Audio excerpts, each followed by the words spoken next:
First off, the title is a bit misleading. Carol ruined every fucking Christmas she was a part of. Whether it was accidentally spilling scalding hot coffee into my wife's lap so we spent the rest of the day in the ER, or setting the goddamn tree on actual fire. The woman had a talent for it. But this was the first Christmas where her evil just permeated the entire day so that we couldn't get one enjoyable memory out of it. The ruined Christmas was the first holiday I brought my girlfriend, now wife, Sarah, to meet everyone. She had already met my parents and my dad's parents. Now she was ready for the other half. I warned her.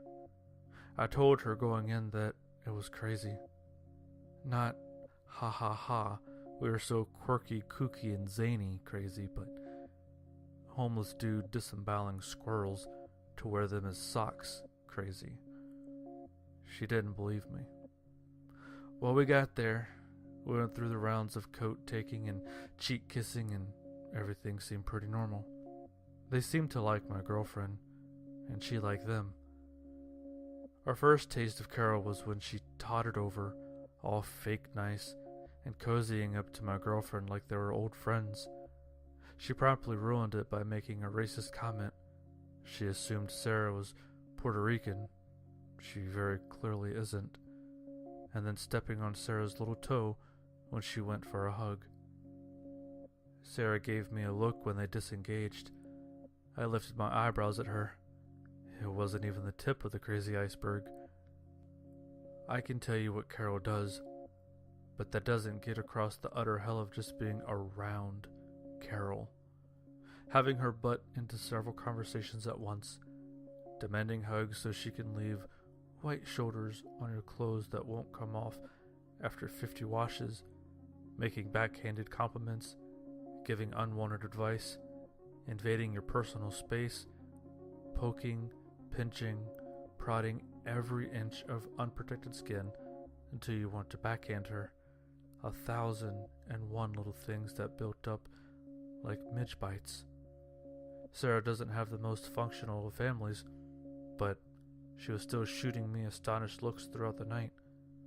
She was about ready to strangle Carol when the gift-giving finally started. Let me tell you something about Carol and presents. Carol likes to get and doesn't really care for the give part. Big shocker, I know.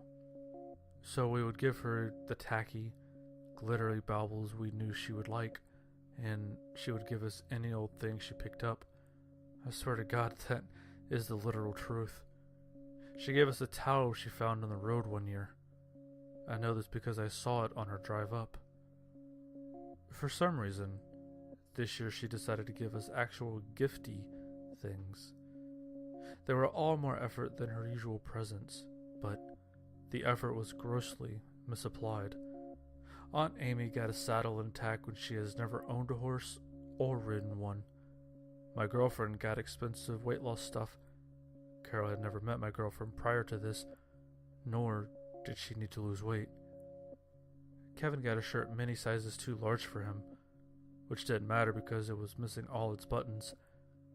My mom got this antique silver brush set with rotting bristles. Bob got his own toolbox.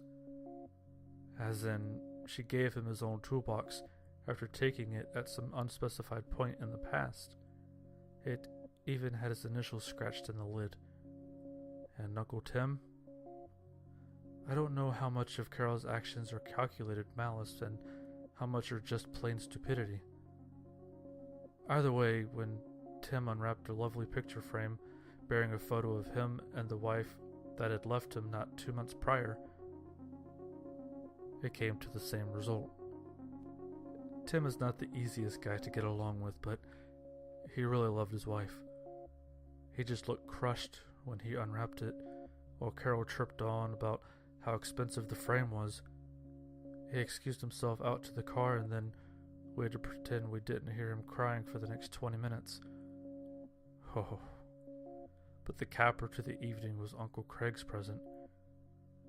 Carol had parked around the corner from the house and was acting all sneaky about it. right in the middle of gift giving, she makes a big announcement that we all had to go outside right now. We took our mugs of eggnog and prepared for letdown. Instead, we came face to face with a boat hitched up behind Carol's car. We were expecting her to brag about how it was a Christmas present to herself, but to our shock, she up and handed the keys to Uncle Craig. She bought him a boat? Craig had this look on his face like he couldn't quite figure it out. He hadn't helped Carol out at all that year. What was the occasion? Maybe she had just bought a boat on a whim, decided she didn't want it, and gave it to the sibling that had earned the least wrath over the past year. I can see you right now. You're looking at the computer screen and shaking your head. That's the proper response. Well, Carol only stuck around a little while after that. I think she was expecting a bigger response from all of us, but we were way too wise to assume she was doing it out of the goodness of her heart. She made some comment about picking up more coffee and left and didn't come back.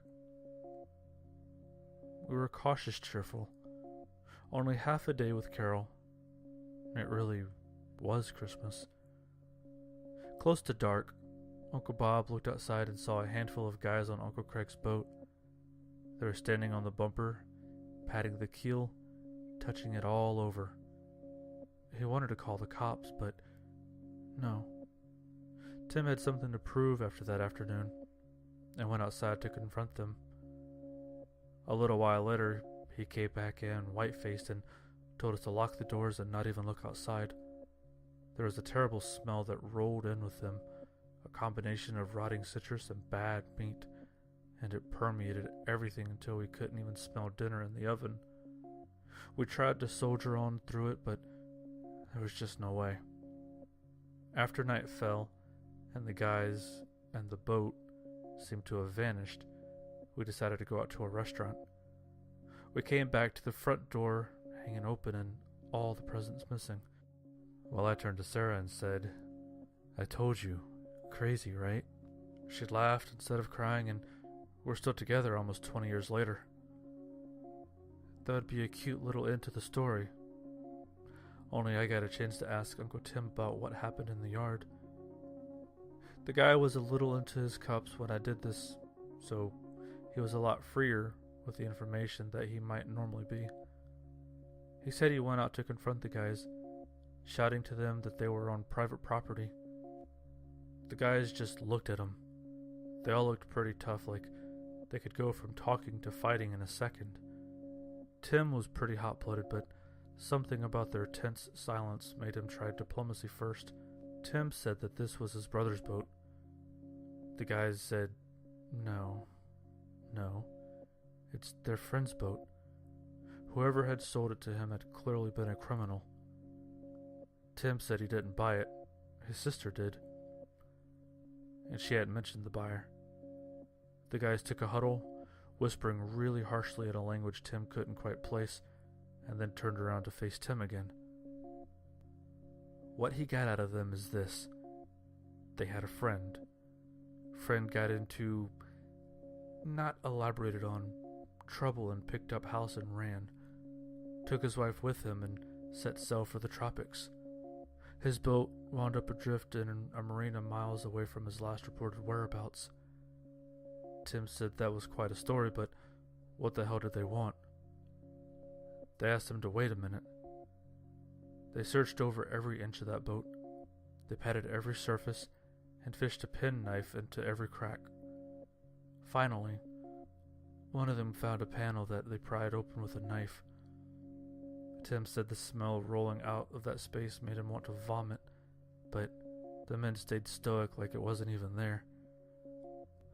The compartment held this fish, about 5 feet long, looked a bit like a lionfish, but blue. Tim said they didn't even pause. They pulled that sucker out and took turns kicking it in the stomach. Finally, after one of them stomped on it, the lips opened and vomited out a human hand. One of the guys bent down and, without hesitating even a second, started sucking on the fingers. Tim said that's when he went back inside. Screw the boat. Craig wasn't really attached to it anyway. He knew he was dealing with shit well above his pay grade. He theorized that some of the things Carol had given us had been on the boat, and that they had stolen all of the presents because they weren't sure which ones. I think he knew more about the guys than he let on, but I left it there. So Carol didn't give us all tumor pies or make us watch her feed the horrible things she found by the side of the road, but she managed to ruin a holiday just by being her. What kills me about this is, in her mind, it was a genuine attempt at being generous. So, even when she wasn't intentionally being evil, she was still evil.